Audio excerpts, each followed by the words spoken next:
a whole framework for thinking about what is progress, what is economic success, what is succeeding as a society needs to be rethought. It's not about behaviour change, it's about the technology companies delivering these services efficiently and effectively.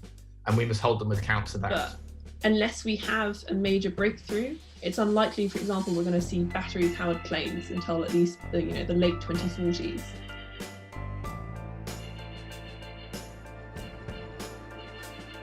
Hello everyone, welcome.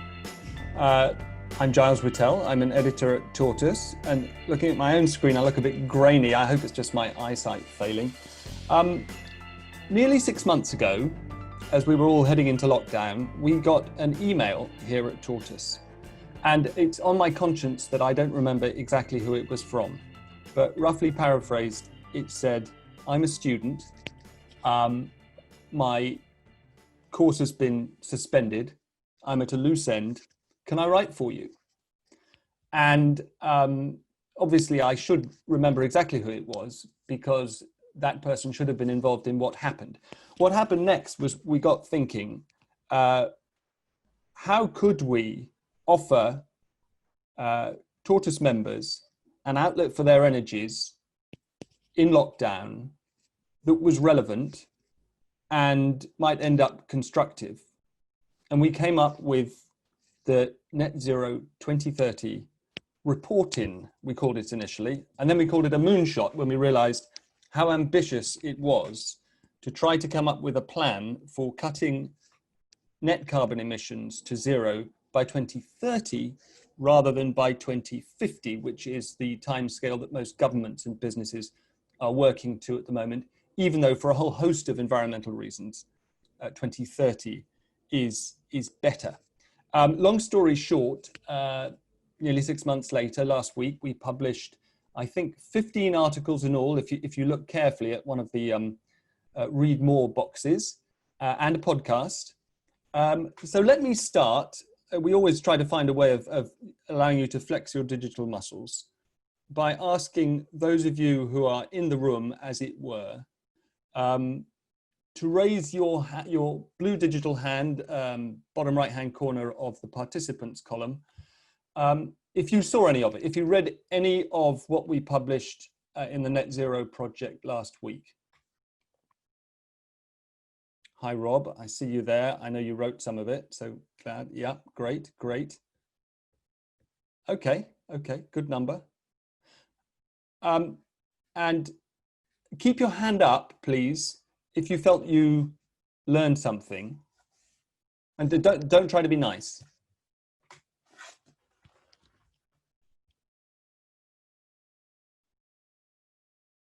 And now, don't disappoint me. Keep your hand up if you were vexed or annoyed about missed opportunities, things that you would have done differently, things that you still feel need to be clarified or done.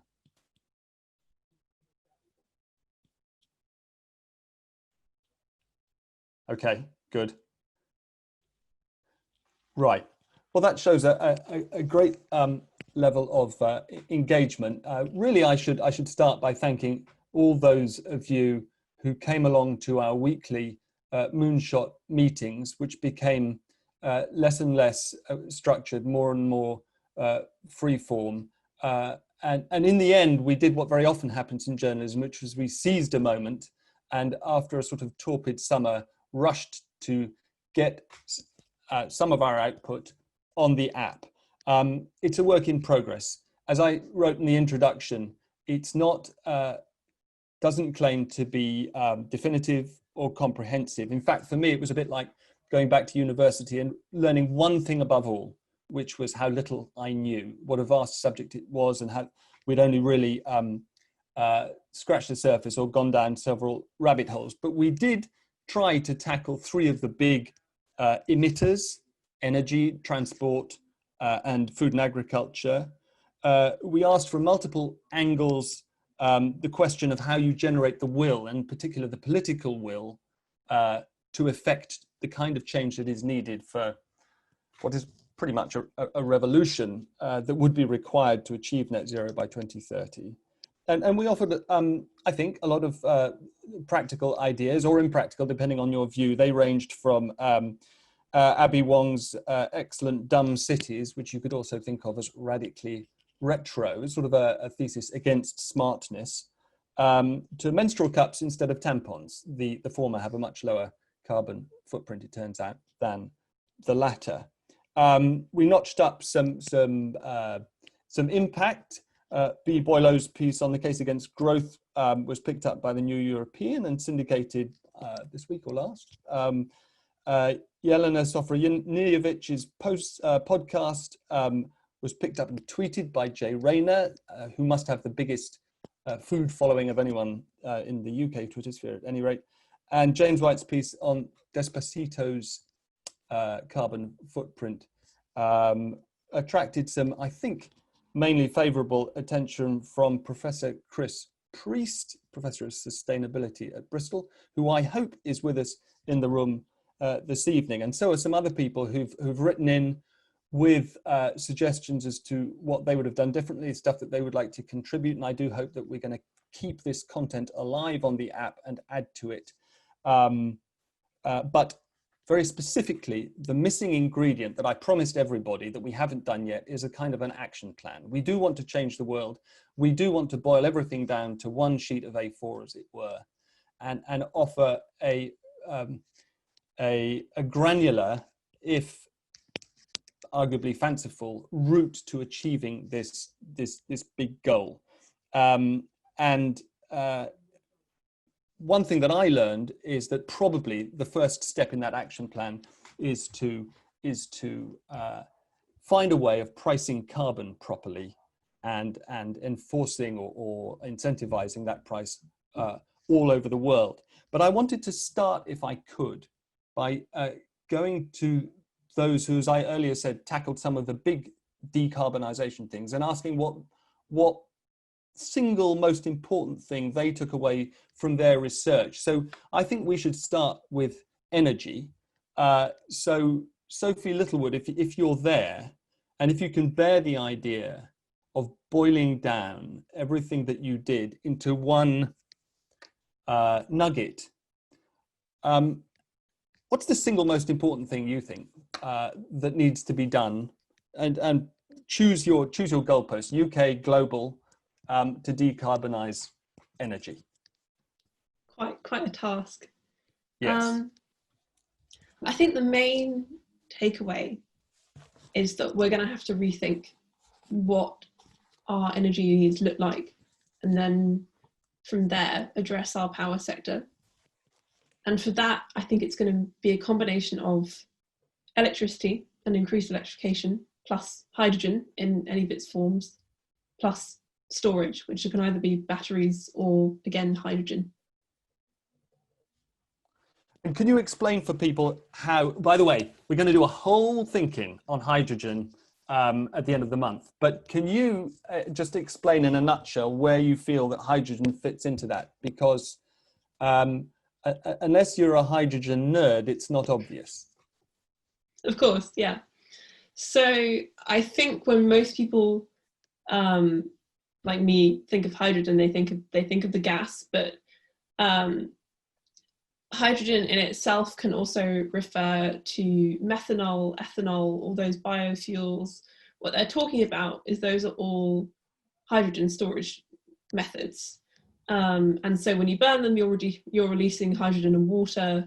There's been, for example, if you're maybe having a methanol or a formic acid plant, where you're drawing carbon dioxide from the air, what you do is you electrolyze some seawater maybe to produce hydrogen, and then you combine that with the carbon dioxide to make methanol. And so when you burn that methanol, you're releasing hydrogen and carbon dioxide again. So it's a net zero fuel, and could be a really excellent alternative to kind of those heavy industrial processes that really need a lot of heat, in industry, or if you need to burn something, like for example, it's unlikely we're going to be able to electrify kind of heavy shipping, heavy planes. For there, having hydrogen in whatever form it is in, would be a fantastic option. And the interesting thing about hydrogen is I mentioned that we can produce hydrogen by electrolysis from seawater. So the idea would be you use the renewable energy that we've generated to electrolyze water to produce this hydrogen. And it would be a fantastic way to deal with all those surpluses of electricity. Because of course the problem with renewable electricity is you don't get to decide when the wind blows, which is one of the major issues that we have. And there is a lot of research into batteries and that kind of more typical image of what we have of storage, which is going to be really helpful as well. But hydrogen is generally seen as the third pillar because it can fulfill this dual function. Of leveling out that wavy line of renewable energy supply. And as I understand it, for really big energy demands like domestic heating, hydrogen offers a solution in a way that batteries just don't. Absolutely. So batteries are expensive and they leak energy over time, and there is a lot of research into high energy battery technologies, as we would say, kind of attaching those to the grid and that kind of thing. But unless we have a major breakthrough, it's unlikely, for example, we're going to see battery powered planes until at least the late 2040s. So in that sense, it can really fill that niche where we've already got this infrastructure, especially in the UK where we already have this legacy gas infrastructure. We already mix a lot of hydrogen in with our natural gas. Admittedly, that's not clean hydrogen because you can also, of course, when you electrolyze the water, you can use electricity from any source. The idea would be to use renewable electricity. But in that sense, our pipes are already built to kind of withstand a certain level of additional hydrogen in there. And we could also just put in more pipes. And once those pipes are in, they're pretty stable. And so it could be a really excellent way of dealing with that kind of legacy infrastructure and kind of fast forwarding while we wait for battery technologies to speed up. Great. Well, Sophie, I note that your article is going to get it onto recommended reading for first year Sustainable Development course at Bristol. So fantastic. Thanks, Chris. And Chris, I'm going to come to you in a little bit. But there is a question lingering in my mind, but I'll try and remember and come back to it rather than blow you with it now, Sophie. Is Alfie Ireland in the room? He may not be. He took on the transport brief and wrote about electric cars, fantasy for many people like me, key issue affordability. If he were here, I'd ask him how on earth we make them more affordable. I know that work is being done there. But I'm pretty sure that Jelena is with us. So let's move on to food and agriculture. Jelena, you talk about a deep dive and the process of boiling stuff down. You amassed material enough for a series of podcasts.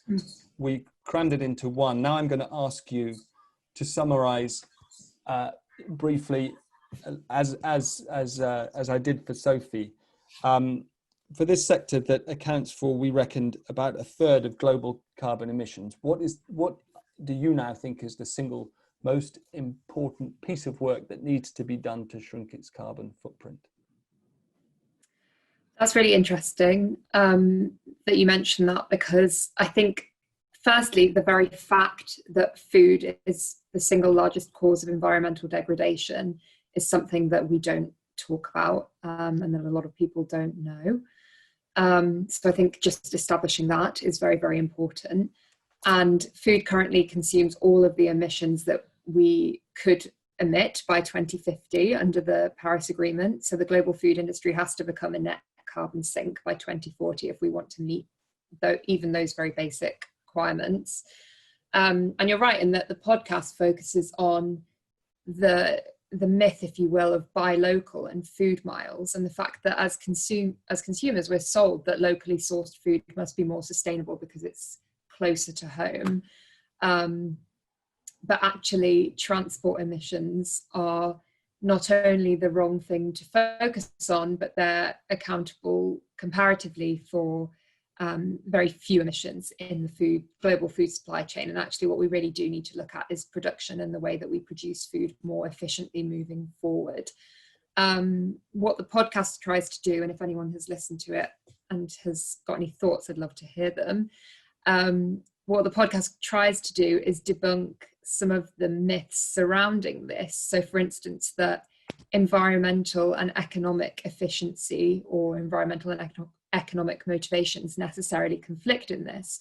So actually there's a lot of opportunities for businesses, both small and large, to trade up rather than trade off. And we give some examples in the podcast that you can listen to there as well. In terms of what the single most important thing is, that's very, very difficult, because really we need a lot more cooperation across the global food supply chain rather than a return to localism, if you will. And we need to, as I said, really rethink our approach to food and recognise how human and planetary health is interconnected in that sense.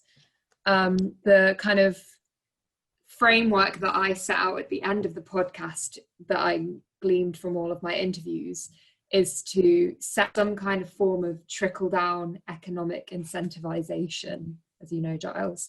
And I say that starts with government incentivized business initiatives. So governments have to set, monitor, and incentivize a framework for more sustainable and efficient production and also consumption. So that includes very clear regulations and environmental targets, but whilst allowing businesses and different organizations the flexibility to meet those through different measures respective to their position. And then from there, businesses must incentivize more sustainable consumption, and that depends on them being initiators, monitoring and communicating their impact to consumers so that consumers can make a more informed decision about their food. But as you point out at the end of the podcast, Giles, that knowledge flows both ways. It's not just a case of sort of trickle-down economics here. And we must be responsible consumers, and we must hold our businesses and our governments accountable to these emissions targets if we're to achieve any substantial change. Right, thank you. I mean, there are two takeaways there, aren't there? One is that questions like mine are very unhelpful. If your single takeaway is this is complicated and don't expect it to be simple, then we need to take that seriously. And the other is that if businesses are to be incentivized to provide us with more information and more climate-friendly options, well, we, as their customers, need to be demanding them. I just want to say, Dave, I see you in the chat, and Catherine, a little above that, I saw you in the chat on water. Well, I'm sorry, Dave, you sent us a note earlier on water, and I'd love to get to that later. And Catherine, you talking about circularity, and we had a submission from Alice Yin on that as well. I don't know if she's in the room, but we will try and get to that. Just before we do, we've put some slides together, which put a few numbers to this, what can otherwise be an overly general conversation. And Megan and Bea have kindly agreed to spare my blushes and explain what's in them. Can we put the slides up, starting with number 1?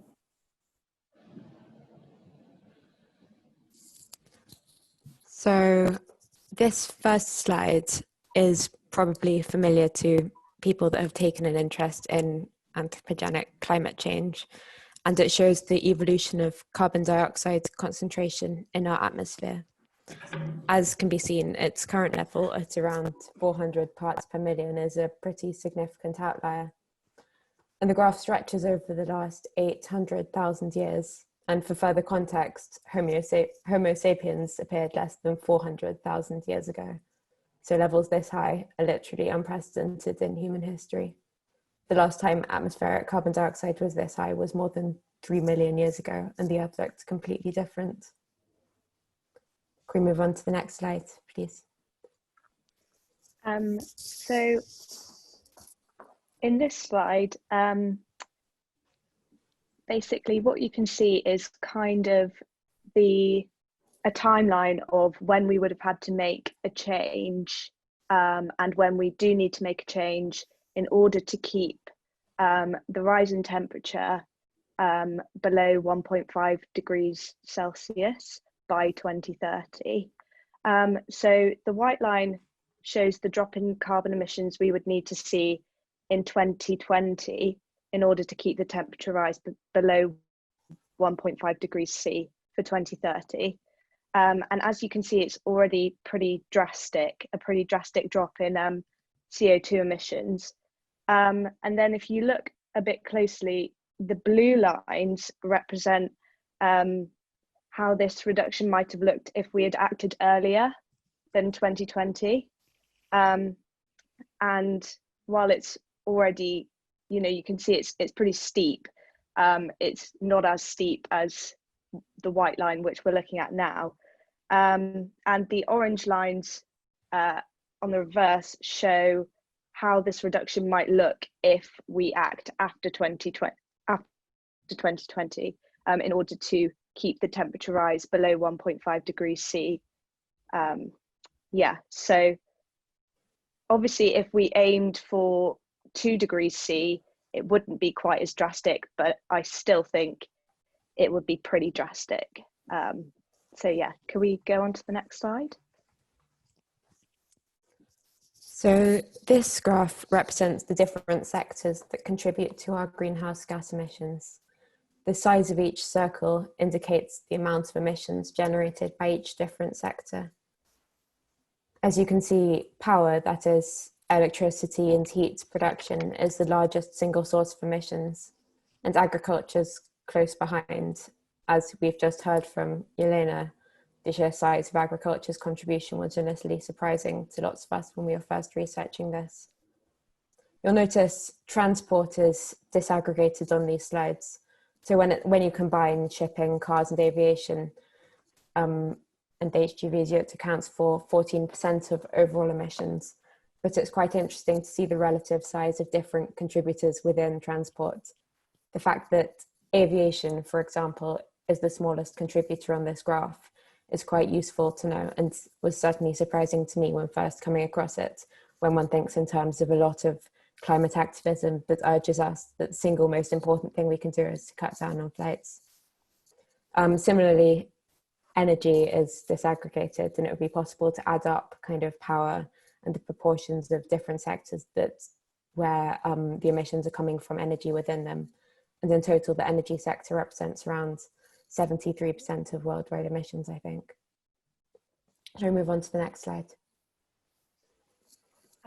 So this slide shows both the causes of CO2 emissions and the areas in which carbon is being stored. So as you can see, fossil fuels are the biggest cause of carbon emissions, but just behind that is fire, which actually represents wildfire. So for example, the wildfires we saw in Australia earlier in the year. And then land and ocean represent areas in which carbon is being stored. So the little black lines, which you can see along the fossil fuel, like little bits of the graph, represent where our carbon emissions would need to be in order to find a balance between carbon emitted and carbon stored. So that would be our net. And as you can see, if CO2 would primarily be reduced by a reduction in fossil fuel usage, and obviously this would be a bit quite far in the future, but you could potentially see a knock-on effect in the amount of CO2 emitted by fire, because obviously the conditions wouldn't be as, or would be less bad than the trajectory we're currently on in terms of global heating, which therefore causes, lays the groundwork for more wildfires. But yeah, could we go on to the next slide? So this slide shows the results of some fascinating research by a group called Project Drawdown. And they've gone through hundreds of different solutions to reducing our emissions, and they've calculated the effect that each would have. And each solution's savings are quantified in gigatons of carbon dioxide, which are either reduced or sequestered from the atmosphere. On their website, they go into far detail about each of these headings. There are far more on the website. These are the top 7. And they go through the process of determining the estimate. Health and education on this chart, for example, is shorthand for providing reproductive healthcare, family planning resources, and between 12 to 13 years of schooling. And they argue that these 3 things will cut population by approximately 1 billion, which in turn will reduce emissions significantly. This kind of action plan, which goes through behaviors like this and systematically produces an estimate of how much effect they will have. This was the kind of thing that we hope to, and we do still hope to, come up with to conclude our net zero project. It's eminently practical and it's fairly hopeful. It gives us clear proposals to implement and to demand and to organise around. I think that concludes the set of slides, doesn't it? Yeah, thank you both very much. And it reminds me of the last question that I had for Sophie. So the bottom of that list with the biggest single potential for carbon drawdown was onshore, not offshore wind. And why is it onshore, not offshore? And am I right that that is where you would expect to see really massive ramping up in capacity to supply the demand that we're going to see from rising baseload demand, but also rising demand for the digital economy and precisely for the electrolysis of water? Are we going to get the bulk of that from onshore wind? And if so, where on earth do they put the turbines? I'm certainly not the expert on wind turbines. I'll give you that, but it's interesting because when we talk about the UK, we always talk about offshore wind fundamentally because we don't have great land use for onshore wind. But of course, when you talk about offshore wind, you've then got to build all of that infrastructure around it. And it's much more expensive to set up offshore wind. And it's much more carbon intensive to set up offshore wind than it is onshore wind. And if we think about kind of the windiest places on Earth, they're actually not the sea, because if you have some fantastic, I'm not a geography person myself, but I do know that if you have that kind of fantastic mountain ranges and kind of redirecting your wind, you can, it can be much more efficient to have it on land. Where it will be, I don't know, I'll be honest. Not in the UK, but much more looking at it in Europe, and certainly looking towards,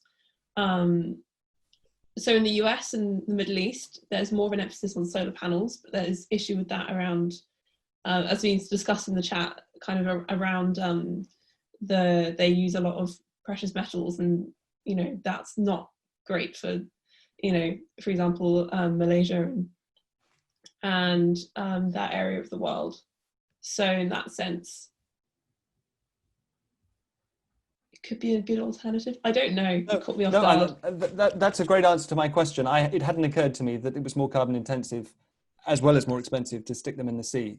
Clearly, that's the case. I've just always been wowed by the sheer scale of the really big ones out offshore. Anyway, I want to come to Chris Priest, if possible, because you wrote a very thoughtful reply to James White's piece on Despacito's footprint, which is a piece I recommend anyone to read. It's actually about big tech's carbon footprint. But towards the end of what you wrote, Chris, you said digital technology will allow us to decarbonize more quickly, cheaply, and efficiently if we have laws and economic incentives in place which point society in the right direction. Now, by all means, please, I know that the digital and big tech's carbon footprint is one of your specialities, but and by all means talk about that. But my main question is, what laws and what incentives? Right. I wasn't expecting that question. Well, you can start with the first. Okay. I think so. I think I'd like. Is it okay if I just frame it slightly with some of what I said earlier on in the email, and then I can come to that answer? Yeah. Yeah. I think technology at the moment, big tech, digital technology, is getting a lot of attention about its energy use, and this is good because it's something that hasn't been in the spotlight for a little while. But it is not a large part of our emissions globally. It's roughly comparable with aviation. And as we saw earlier, it's as we saw earlier, it is aviation is a relatively small thing, but digital tech and aviation are different in a particular way, and that way is that our individual carbon footprint of digital technology is pretty small. That's the key thing to say, is that it's pretty small. However, so many of us do it that it all adds up. So in that sense, it's a more egalitarian technology than aviation. If we all flew to the same extent that a typical typical global northerner flies, then there's no doubt about it, we would be totally sunk. Whereas already about 50% of the world has access to the internet, quite effective access to the internet. And the impact of someone, for example, in sub-Saharan Africa, compared with the impact of someone in the West, is comparable in scale. It's not the same. We do use more, and the main reason we use more is actually the kit in our homes, our television sets, etc. The fact we have more gear rather than the underlying infrastructure, which is very efficient. So that's kind of a point I wanted to make about this. And that means it's not about behavior change. It's about the technology companies delivering these services efficiently and effectively, and we must hold them account to that. So that's what I wanted to say first of all. And then in terms of what you were saying, Giles, what we should ask for, I don't think it's any different from digital tech than it is for anything else. The answer is that digital tech will be able to decarbonize more easily than other industries and will benefit from doing so. What's really important to understand about the big impact of digital tech is not its direct impact, not the amount of energy it uses, but the way in which it changes our behaviors for better and for worse. And that is very unpredictable.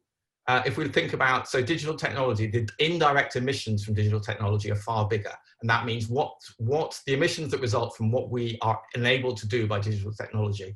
It can make us reduce our emissions, for example, by video conferencing instead of flying to visit each other. But it can also make us increase our emissions by, for example, allowing us to extract tar sands in Canada far cheaply and therefore economically effectively than we would have been able to do without digital technology. Is that? So I think that's the key thing. How do they do that?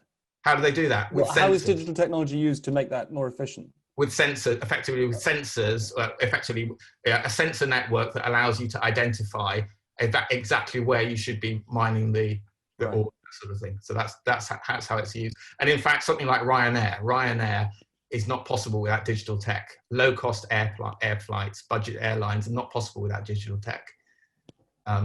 You also told a story about a colleague who moved to Colorado. Yes, that's right. That's what I was coming on next. The key thing is that it's actually very unpredictable, the way in which digital tech is used. And so the digital tech companies will say to you, okay, so we use energy to power our services, but look at all the wonderful things our services can do. They can allow you to work from home, and therefore that will reduce your carbon footprint.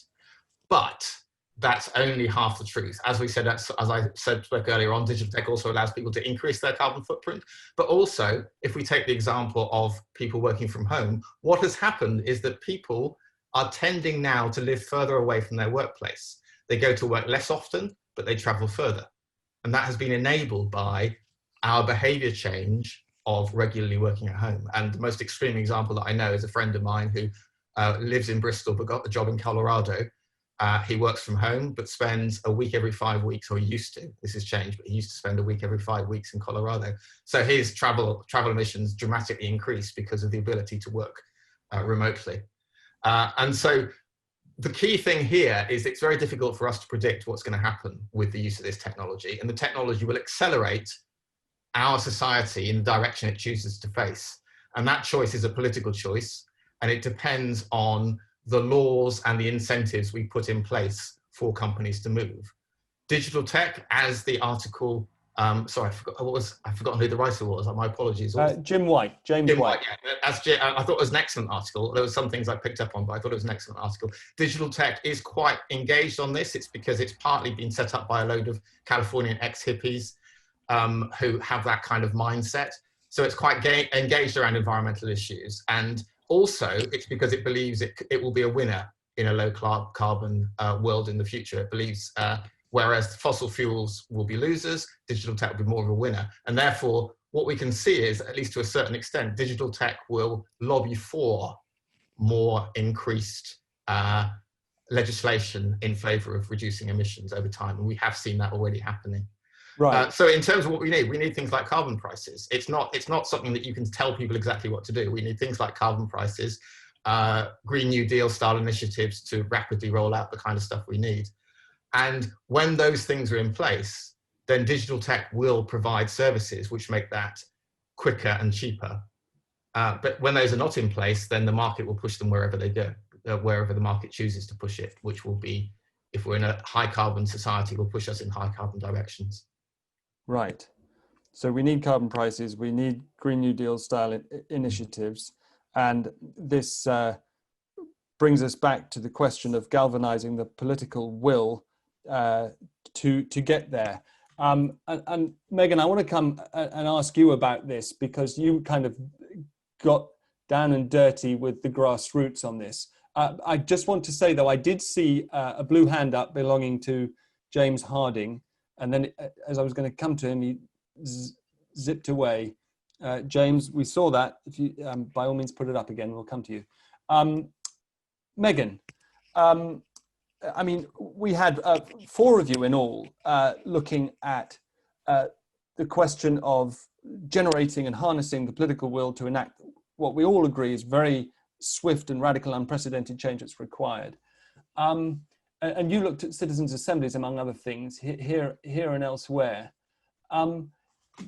In light of Extinction Rebellion back on the streets today, did you come away thinking these people have created a forum that could actually generate mandates that politicians go ahead and legislate on? Or did you come away thinking, you know what, it's just a talking shop? So in the case of the French Assembly, that is definitely, so their Citizens' Assembly very much fits in with Extinction Rebellion's vision of a Citizens' Assembly which can inform policy making and enact real and tangible change, because their mandate comes directly from President Macron. So it is directly from the executive, and therefore there is a mechanism in which that Citizens' Assembly can make real and lasting change. Unfortunately, our Citizens' Assembly, while I think it's a great venture, it's definitely a positive thing, it came from 6 select committees instead of directly from government. And now select committees, they obviously have power to scrutinise government, but they don't have power to legislate, because obviously they're not, you know, the executive. And while I think our Citizens' Assembly is a very positive thing and it has been endorsed by Michael Gove, I question whether it will really have the power to make the change in the way that the French Citizens' Assembly will. Because, for example, so one of the recommendations of the French Convention was to criminalise ecocide. And because President Macron basically promised that he would look at their recommendations and see which ones would be able to be taken forward either in a referendum or put directly into policy, that the criminalisation of ecocide, it's looking like it will be taken to a referendum, which, you know, that can enact change, whether it gets criminalised or not. That is a better mechanism than, in my opinion, than the select committee's scrutiny of government and their inquiries. I think if you take it directly to the people, I mean, look at in this country with the Brexit referendum, like referendums, whether they're effective or not, they do enact change. Mm-hmm. So my advice to our Citizens' Assembly would be to potentially try and get some sort of mechanism in there where you can have like a referendum, or it can be directly translated into policy. So yeah, that was what I really found. Okay, great. How do they define ecocide in France? I think it is doing things, you know, like using specific pesticides perhaps, but I'm not exactly sure. I would need to look into that. Right. And because it seems to me that would quite quickly engender fierce debate on what precisely was going to be criminalized. Yeah. Thanks, Megan. And listen, any moonshotters, you kind of have first dibs on the floor, as it were. So if there's stuff that you want to raise that you wish you'd put in your stories, or you wish I hadn't cut out, then please raise your digital hands. But I do want to come to some of the people who have written in since, and they include Nick Yields. Are you around? Are you in the room, Nick? Because you've been working with startups in general and in particular. Can you explain how you think, apart from news media startups like Tortoise changing the world, startups sort of extra agility can make a difference where other organizations can't? Yeah, sure. Can you hear me all right? Yep. Cool. Yeah, it's basically that I find that when you read a lot about this kind of stuff or go to these kind of think-ins and everything, there's an awful lot of talk about big policy change, about big corporations trying to change, and consumers changing. But I find there's very little talk of startups and the role that they play. And if you think about that, fundamentally what we're trying to get people to do is to change their behavior. One of the best ways that you can do that is basically by providing better products and services that make people want to switch to them. So the perfect example of this, I think, is cliche, but is Tesla. Yeah. Because if you think about the car industry before, you know, the whole car industry, which had existed for 100 or so years, the major manufacturers, they had the power, the money, the expertise, the people, the customers and everything to switch to electric vehicles sooner, but they didn't, because it was better for them to sort of stick with the status quo. But then a company like Tesla comes along and basically creates a product that not only is an electric vehicle, so you want to buy it because it's the green thing, but it's just better than all other cars out there in sort of every other aspect. And so what that then does is it shifts consumer behavior to say, oh, I want one of these. And then that has forced the hand of the rest of the car industry to the point where now all of those manufacturers are making electric vehicles. And so basically, I think there needs to be a lot more focus and effort placed on the role that startups have in this whole game to create products and services that make the green option the better option. And right. That's a much faster way to switch people, I think. So what is going to be the next Tesla-style disruption? I'm amazed I didn't see that point, because I'm a complete Tesla nut and I get a lot of grief for it in Tortoise, which is why I don't talk about it. Yeah. And I'm a bit of a wannabe because I can't afford one either. Anyway, but where else? Where next are we going to see that phenomenon? So to be honest, I think we'll see it across basically every major consumer industry. I don't want to sort of use this as a platform to self-promote. Like, for example, what we're working on right now is food waste collection, because that's something that should, you know, typically be done by your councils. But what you find when you look into it is that actually there's a huge problem area for councils, which is servicing blocks of flats or flats above shops. And so it means that often these properties don't get food waste at all. And consumers are just kind of left stuck. Wait, sorry, they don't get the food waste picked up? Yeah, as a separate food waste collection, so that it can go and be recycled, which has horrendous environmental consequences if it's not recycled separately. And so what we're trying to do is now build a private service that allows people to kind of vote with their wallets and say, okay, well, I want to do the right green thing, so I'll do that. But what we're then focusing on trying to do is, apart from just the environmental aspect of it, we're trying to make the whole experience of bins, if you like, a much better experience. So making it less smelly and gross and all those kind of things. And I basically think this will happen across every consumer items we have at the moment. There will be a more sustainable version that could be built of it that is also better than the existing products as well. That's great. Fun bins. There are already those brilliant solar-powered big belly bins that not only receive your waste but squash it. No, that's really interesting, self-promotion apart, because as we saw, I can't remember if it was in the 7 biggest options for drawdown, but certainly food waste is very high up as a current emitter, and therefore by extension an area in which you can, it's a low-hanging fruit, as it were. Fun bins. Okay, thank you. Now, I don't know if Alice, Jin or Yin is in the room. She wrote in to say that we should have, or we could have, written about the circular economy and circularity.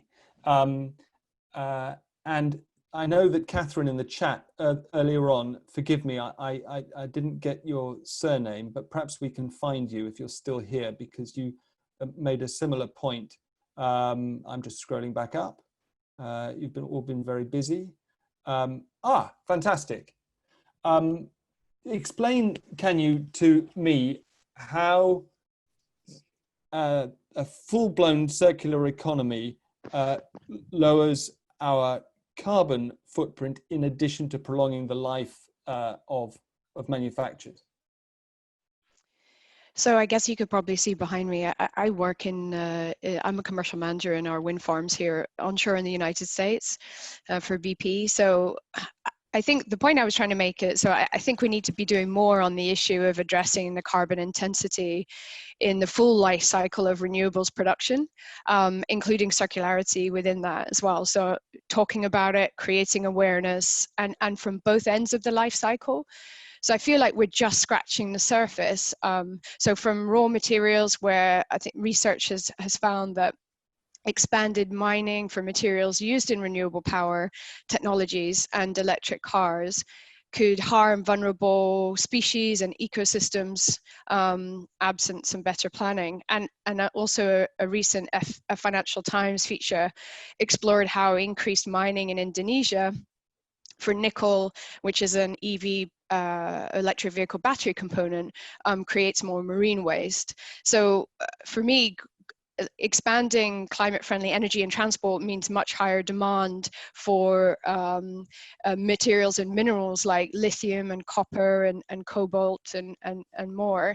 And then you've got the end of the life cycle. So I don't know about the participants or attendees here, but I've been reading a lot around increased scrutiny on the disposal of blades from our turbines, as well as solar panels. I think one positive note, well, one of the positive notes coming out of this, I think this issue has seen a rise of creativity and innovation and venture startup technology and development to address the circularity issues, and I think opportunistically looking to provide solutions. So, but I will reiterate that I think we're only just starting to scratch the surface, and we all need to be doing more. Right. I'll come to you, Jelena and B. I see your hands up. On the thorny question of rare earths or other metals in batteries, is there a plausible way to get the cobalt that you need in lithium-ion batteries without exploiting low-paid artisanal labor in the DRC?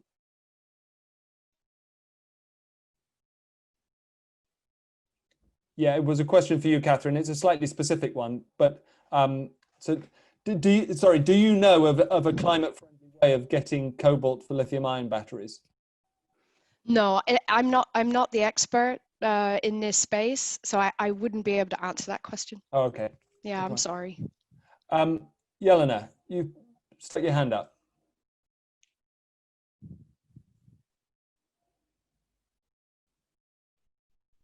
Did you mean to?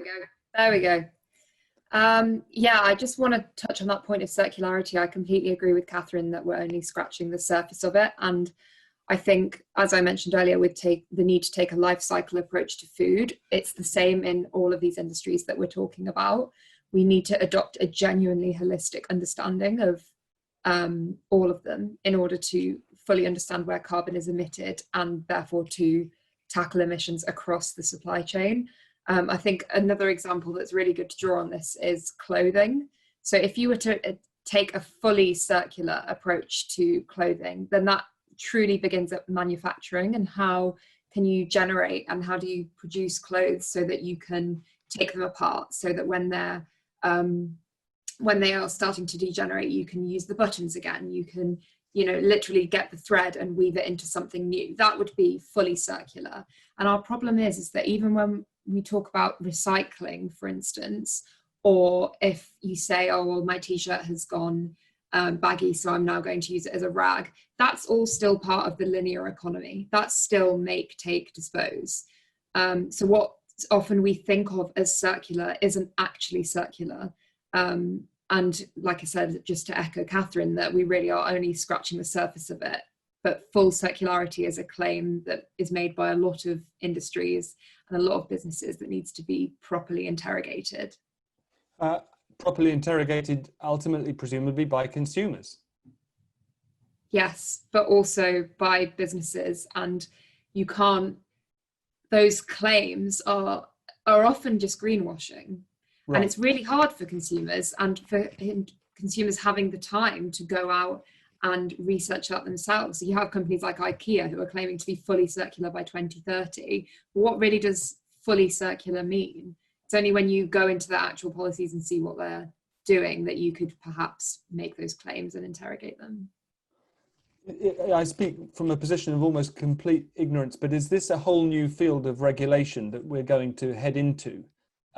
In which circularity is not just, if consumers don't incentivize business, then it will be forced upon business with a whole new layer of regulation. Is that conceivable? Is that done anywhere? Are the Swedes doing it? I don't know. It's not something that I'm aware of. But it certainly does require government having, or government setting rather, as I said earlier, a framework for incentivizing sustainable production. Right. So it certainly will require government policies, otherwise businesses will just take shortcuts. And what's the easiest thing to do? And often that is just persisting with what we currently have, which is a linear economy. Thank you. B, let me come back to you and then we'll come to Chris. Hi, I just wanted to agree with Jelena that I think government intervention is absolutely crucial, but one of the things that I wrote about in my piece for Tortoise and that I was researching was the fact that the incentives are completely wrong currently for government to do that, because moving to a circular economy is not going to be good for GDP growth, for example. The fact that currently products are built with planned obsolescence built in, that boosts GDP, for example, selling more things, not reusing things, buying new things, you know, that all registers as growth in the economy. That even Jena's linear example, you know, using an old t-shirt as a rag, that kind of quasi-circular, quasi-linear example, really selling another thing that could be used as a rag would increase GDP by more. So this is one of the reasons why I feel as if a whole framework for thinking about what is progress, what is economic success, what is, you know, what is succeeding as a society needs to be rethought in the kind of ways that people like Kate Raworth have talked about, thinking about both moving to a circular economy, but moving to new frameworks of thinking about success apart from just GDP growth. Right, and Kate Raworth, for those who don't know, has written about invented the concept of donut economics, which has been adopted at least on a municipal level in Copenhagen. Whether it catches on more broadly, I guess, is one of the huge questions of our time. Chris, you had your hand up. Yes, I was actually going to briefly respond to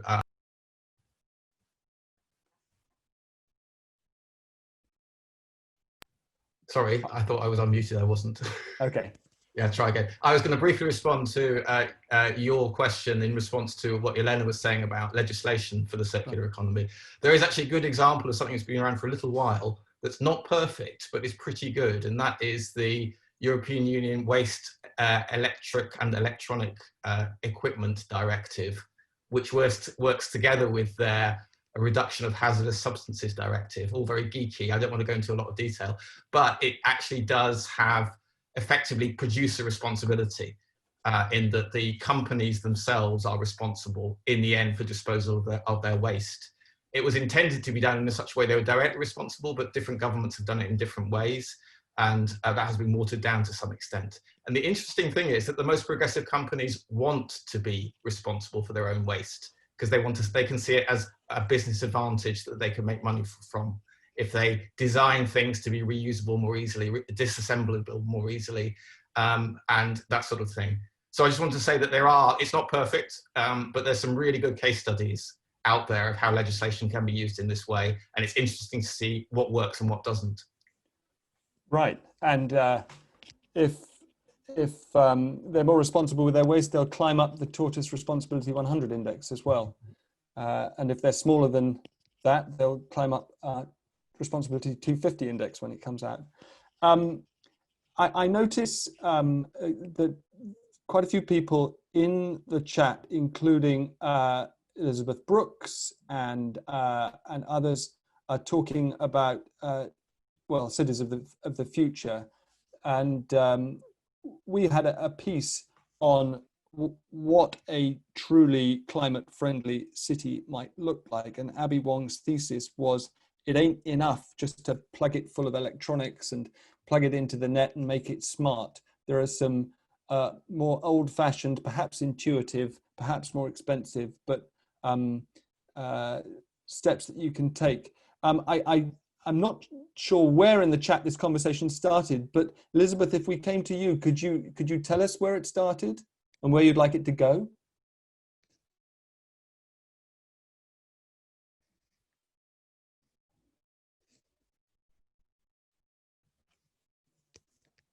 Can't hear you yet, but I'm sure we'll unmute you.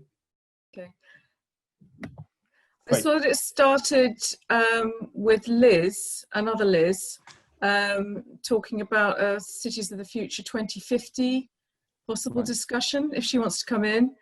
And I was imagining or sort of assumed that it was some kind of future possible tortoise focus piece.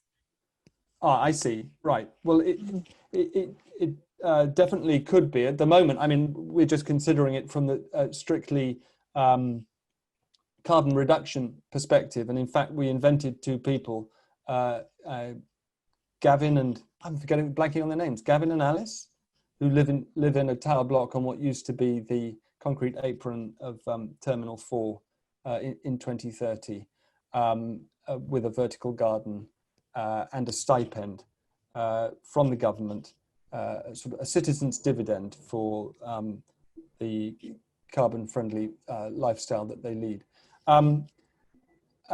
It's already 28 minutes past, and I just want to be sure that we haven't missed an opportunity to hear from any of the other moonshotters who gave of their time for the project. But the last thing I'd like to do is come back very briefly, literally in a word, to Sophie, Yelena, Megan, Chris, and B. That's 5 of you, and I'm sorry if we've come back to them, but I actually want things to put on our action plan that we would have put in front of policymakers if COP26 had gone ahead in Glasgow this year. So this is the distillation of the distillation. I'm putting on my action plan the carbon pricing, which I know is a can of worms, but let's go first to Sophie. What is your action plan action point?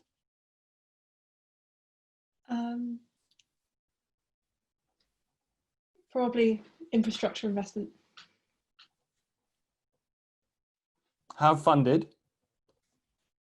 Bond, debt, taxing? Not my area of expertise. I've learnt my lesson now. Okay. Yelena.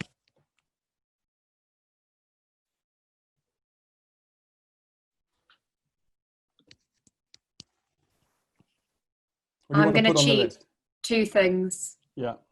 Carbon tax and which is yours, so it's not a cheat, and redesign subsidies to incentivize sustainable production and consumption. Okay. Chris, you've become an honorary moonshotter.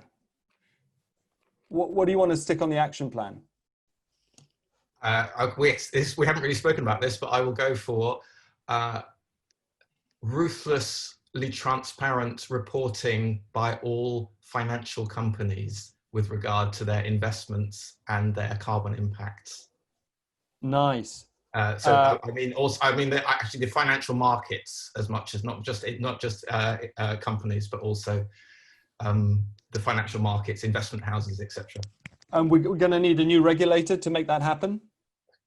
Probably. Okay. Sophie's clapping. Megan? And then B. I think localized solutions, because what works for London doesn't necessarily work for Cumbria. Right. Okay. Well, to that extent, you were sold on what you were studying, researching. Yeah. Great. Yeah. Okay. And finally, B. Mine's got to be donut economy. We need Right. new frameworks to think about success as a country, as a world. Okay, that's really, really useful. Thank you. And I've got the kind of boiled down list that even I can begin to get my head around. I mean, it ends with B, your plea to ditch GDP in favor of something that is more climate friendly. I buy, and a lot of, I think people in the room will go along with. The trouble is democracy, isn't it? That in a series of crucial elections, and there's another one coming up in the States, given a choice between a sort of a radical climate-friendly manifesto and business as usual, electorates in Australia and here, and the States have gone for business as usual. And it remains a mystery to me how one can change enough minds to get over the hump, as it were. But I'm really grateful, obviously, to everyone who's come along tonight. Special thanks, though, to everybody. It was about 3 dozen people, and then a team of about a dozen stuck it through to the very end of our one of 2 kind of crowdsourced collective journalism projects that we've done at Tortoise this year. And it's been huge fun. It's not over yet. Thank you to everyone who's contributed in the chat. I'm sorry I didn't do a better job of keeping up with it. But those of you who've written in to say you would like to contribute something to the Moonshot, it lives on. So keep writing in. And it only remains for me to say thank you very much. And Extinction Rebellion is on the streets again tomorrow, I think. Have a very good evening. Thanks for coming.